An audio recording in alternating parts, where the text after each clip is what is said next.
प्यारे मित्रों, हम लोग अब तक शिक्षा के बारे में, दर्शन के बारे में, दर्शन की विशेषता, दर्शन का शिक्षा पर प्रभाव के बारे में अध्ययन कर चुके हैं। ये आज का वीडियो डीएलएड थर्ड सेमेस्टर के विद्यार्थियों के लिए, एमए एजुकेशन के विद्यार्थियों के लिए, नेट की तैयारी करने वाले छात्रों के लिए भी लाभकारी हो सकता है। आज का टॉपिक है क्रियात्मक अनुसंधान, एक्शन रिसर्च। एक्शन रिसर्च का उदय जो है चौथे दशक में, जो 20वीं शताब्दी थी उसके चौथे दशक में लेविन, हेरिक, कोलियर और स्मिथ आदि ने किया। अगर हम भारत में कहें तो इसे स्टीफन कोरी महोदय भारत में लाए और एनसीईआरटी ने इसको जो है इसका प्रचार किया, प्रसार किया। तो ये इसका इतिहास हो जाता है।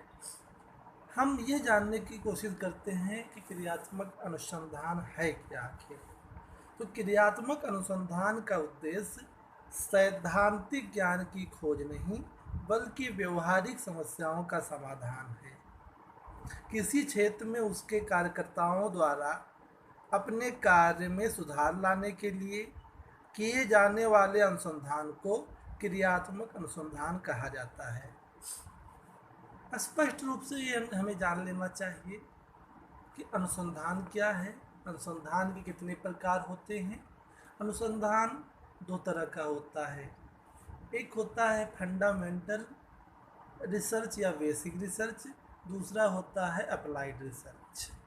फंडामेंटल रिसर्च के अंतर्गत हम ज्ञान में विकास या सैद्धांतिक ज्ञान में वृद्धि करते हैं, जबकि अप्लाइड रिसर्च में जो हमारी तात्कालिक व्यवहारिक समस्याओं का समाधान करना होता है, हम उसमें कार्य करते हैं। वो हमारी समस्याओं के समाधान के लिए होता है।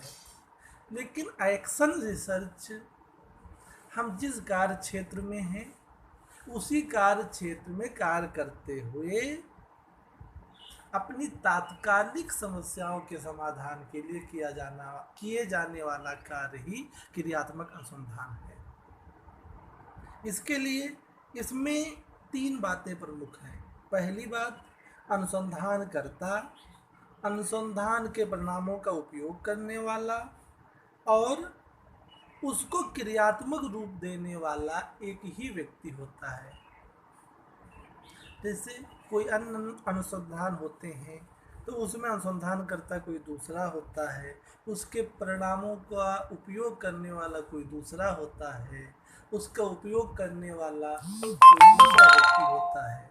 लेकिन क्रियात्मक अनुसंधान में अनुसंधानकर्ता, उसके परिणामों का उपयोग करने वाला और उस अनुसंधान को एग्जीक्यूटिव रूप देने वाला या क्रियात्मक एक्शन रूप देने वाला एक ही व्यक्ति होता है।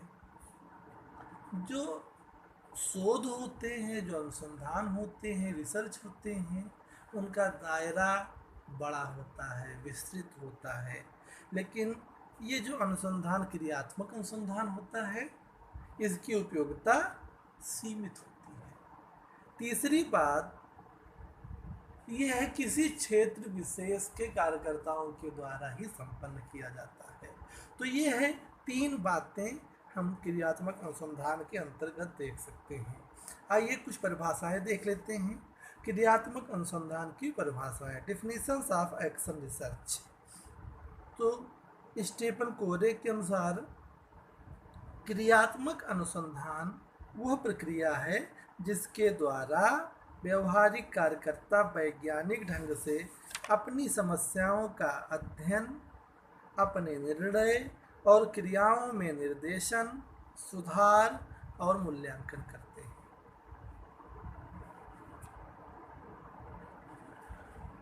वेस्ट के अनुसार, जॉन डब्ल्यू वेस्ट के अनुसार, क्रियात्मक अनुसंधान का तात्कालिक उपयोग किया जाता है।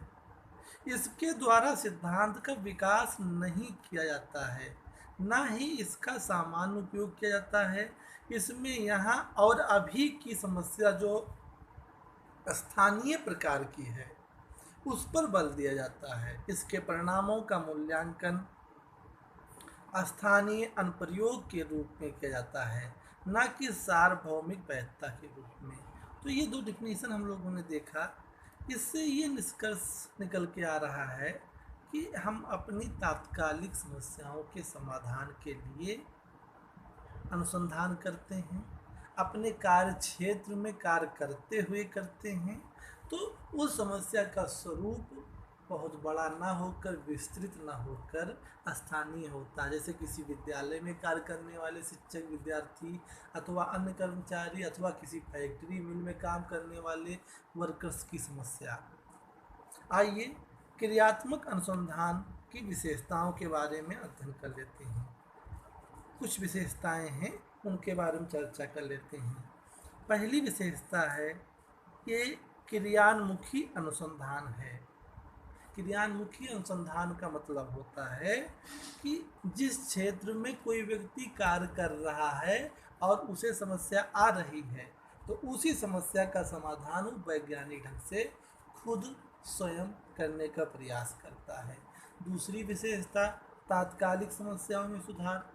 जिस क्षेत्र में हम कार्य कर रहे होते हैं उस क्षेत्र की तात्कालिक समस्याओं में सुधार के लिए अनुसंधान किया जाता है। चक्रात्मक अध्ययन, साइक्लिक स्टडी। तीसरा पॉइंट है साइक्लिक स्टडी यानी चक्रात्मक अध्ययन, यानी कि अनुसंधान क्रिया, अनुसंधान क्रिया, अनुसंधान क्रिया। मतलब जैसे कोई समस्या हमें उत्पन्न होती है तो अनुसंधान करते हैं, उसके परिणामों का उपयोग करते हैं, फिर हमें समस्या महसूस होती है कि अभी कुछ और बाकी रह गया तो हम पुनः अनुसंधान करते हैं, फिर क्रिया करते हैं, तो कुछ न कुछ समस्याएं रह जाती हैं और कुछ न कुछ हम उन समस्याओं का समाधान किया करते हैं। तो ये चक्रात्मक अध्ययन होता है। ये जनतांत्रिक भावनाओं पर आधारित होता है, बेस्ड ऑन डेमोक्रेटिक स्पिरिट। जिस भी समस्या का समाधान करना होता है, अनुसंधान करना होता है, हमें डेमोक्रेटिक जनतांत्रिक भावना के आधार पर ही काम कर सकते हैं। ये व्यवहार, पांचवा पॉइंट है व्यवहारिक अनुसंधान, अप्लाइड रिसर्च। अप्लाइड रिसर्च क्यों? क्योंकि हम जिस क्षेत्र में कार्य कर रहे हैं उसी क्षेत्र की तात्कालिक समस्याओं का समाधान किया जाता है अथवा उसमें सुधार के लिए नीतियों का निर्माण किया जाता है। इसमें वस्तुपरक अध्ययन छठा पॉइंट हम रख सकते हैं। वस्तुपरक अध्ययन का मतलब है जब तक हम निष्पक्ष होकर, एब्सोल्यूट होकर, ऑब्जेक्टिव ढंग से समस्याओं का अध्ययन नहीं करेंगे तब तक हम समस्याओं का समाधान नहीं कर पाएंगे। और सातवां पॉइंट तात्कालिक समस्याओं का अध्ययन। हम क्रियात्मक अनुसंधान में तात्कालिक समस्याओं का अध्ययन करते हैं। ये स्थानीय होती हैं, हम जहाँ कार्य कर रहे होते हैं। तो ये सारी विशेषताएं हैं, बहुत सारी विशेषताएं हैं। तो ज़्यादा डेप्थ में न जाते हुए बस विशेषताओं को यही सीमित करते हैं। आइए हम क्रियात्मक अनुसंधान के पद और प्रक्रिया के बारे में जानने का प्रयास करते हैं। Steps and procedure of action research. पहला स्टेप समस्या का चयन। तो जिस क्षेत्र में हम कार्य कर रहे होते हैं उस क्षेत्र में समाधान के लिए प्रस्तावित प्रश्न ही समस्या है। तो सबसे पहले हमको समस्या का चयन करना होता है कि कौन सी समस्या है। दूसरा, समस्या का वैज्ञानिक विश्लेषण और उद्देश्यों का चयन। तो समस्या ऐसी सिलेक्ट करनी चाहिए जिसका कार्य करते हुए समाधान हम कर सकें। क्या वो उद्देश्यपरक है कि नहीं है? अगर वो उद्देश्य या भविष्य के लिए उपयोगी नहीं है तो ऐसी समस्या का हम चयन नहीं करेंगे। नेक्स्ट तीसरा पॉइंट है स्टेप है इकाइयों का चयन, सिलेक्शन ऑफ यूनिट्स। हम अगर अनुसंधान करना चाहते हैं, चूँकि इसका स्वरूप स्थानीय होता है, तो जितने भी प्रतिदर्श होते हैं सैंपल, उन सैंपल को, सारे सैंपल को अगर उनकी संख्या काउंटेबल है या जिन तक सुविधापूर्वक पहुंच जाता है, तब तो हम सबको अपने सैंपल में सिलेक्ट कर लेते हैं। अगर सैंपल बड़ा है तो हम उसको यूनिट में डिवाइड कर देते हैं और प्रत्येक यूनिट के व्यक्तियों को अपने सैंपल में शामिल कर लेते हैं। तो इकाइयों का चयन। नेक्स्ट चौथा स्टेप है आंकड़ों के संग्रह के लिए यंत्र और सामग्री का चयन। जैसे इसमें साक्षात्कार भी हो सकता है, प्रश्नावली भी हो सकती है, अनुसूची हो सकती है, टेप रिकॉर्डर, वीडियो कैमरा, ये सारे टूल्स, ऑपरेटर्स और डेटा इकट्ठा करने के लिए जो है ये विधियाँ या सामग्री हम इस्तेमाल करते हैं। नेक्स्ट है पांचवा स्टेप अनुसंधान योजना, रिसर्च प्लान। हमको प्लान के अनुसार अपनी समस्याओं का अध्ययन, अपने निर्णय और क्रियाओं में निर्देशन एवं सुधार एवं मूल्यांकन करते हैं।